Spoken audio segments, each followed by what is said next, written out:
আমি ওর সহকর্মী মেহেদী হাসান ডলারকে দেখতে পাচ্ছি। এবার কেয়ারের সামনে তিনি আছেন। ওসমান হাদির শারীরিক অবস্থার আপডেট আশা করি পেয়ে যাব।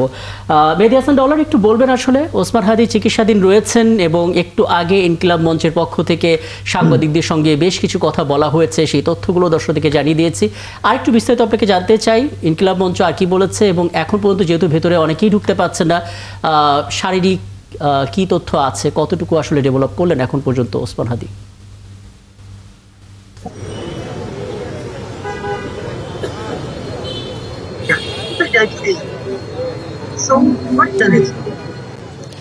রাকিব, আপনি ঠিকই বলেছেন, আজকে হাদি মাথায় গুলিবিদ্ধ হন এবং সেটা কিন্তু দুপুর 2:30টার দিকে যখন তাকে ঢাকা মেডিকেল কলেজ হাসপাতালে নিয়ে যাওয়া হয়, সেখানে কিন্তু এক ধরনের চিকিৎসা হয়।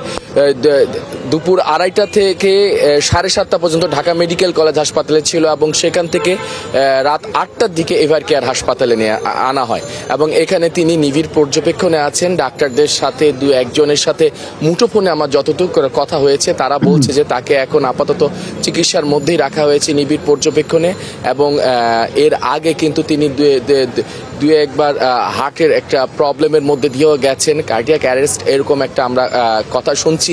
তবে এখন ডাক্তাররা যেটা সবচেয়ে বড় চ্যালেঞ্জ হচ্ছে, যেহেতু মাথায় গুলিটা একদিক দিয়ে ঢুকে আরেক দিক দিয়ে বেরিয়ে গেছে ডাক্তাররা বলছে, এবং এটার জন্য আসলে যেহেতু মাথার বিষয়, এটা অনেক একটা স্পর্শকাতর বিষয়। ডাক্তাররা চেষ্টা করছে যে তাকে চিকিৎসার মাধ্যমে যাতে শারীরিক পরিস্থিতি উন্নতি করা যায়। তবে এখনই তারা কোনো কিছুই বলতে চাচ্ছেন না, কোনো আশার কথাও তেমন বলতে চাচ্ছেন না এবং নিরাশার কথাও বলতে চাচ্ছেন না। ডাক্তাররা চেষ্টা করে যাচ্ছে, হয়তো 48 থেকে 72 ঘন্টা এখন নিবিড় পর্যবেক্ষণে থাকবে, হয়তো পরে আমরা আরো বিস্তারিত জানতে পারবো। তো এই মুহূর্তে আমরা একজন হাদির জুলাই গণঅভ্যুত্থানে তার একজন সহযোদ্ধা, তার সাথে কথা বলতে চাচ্ছি আমি। তিনি এবার কেয়ার হাসপাতালে তাকে দেখতে গিয়েছিলেন ভিতরে।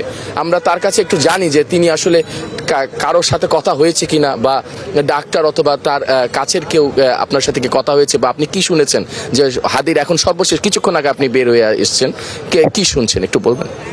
হাদির ছোট ভাই যিনি আছে, ওর ভাই, তার সাথে আমার কথা হয়েছে।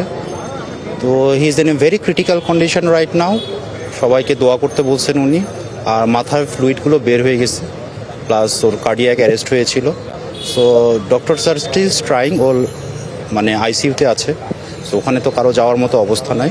সো সবাইকে দোয়া করতে বলছেন, এটাই হলো। ছোট ভাই কি বলছে যে লাইফ সাপোর্ট বা এরকম কিছু? হ্যাঁ, বলছে যে লাইফ সাপোর্টেই আছে উনি। রাকিব, আপনি শুনলেন যে ওনার জুলাই গণঅভ্যুত্থান আন্দোলনের ওনার একজন সহযোদ্ধা, ওনার সাথে অনেক তার কাজ হয়েছে, জুলাই গণঅভ্যুত্থানে অনেক পরিকল্পনা করেছে, অনেক কিছু তারা অনেকগুলো তথ্য জেনে নিলাম। মেহেদী হাসান ডলার যুক্ত হয়েছিলেন এবার কেয়ার হাসপাতাল থেকে।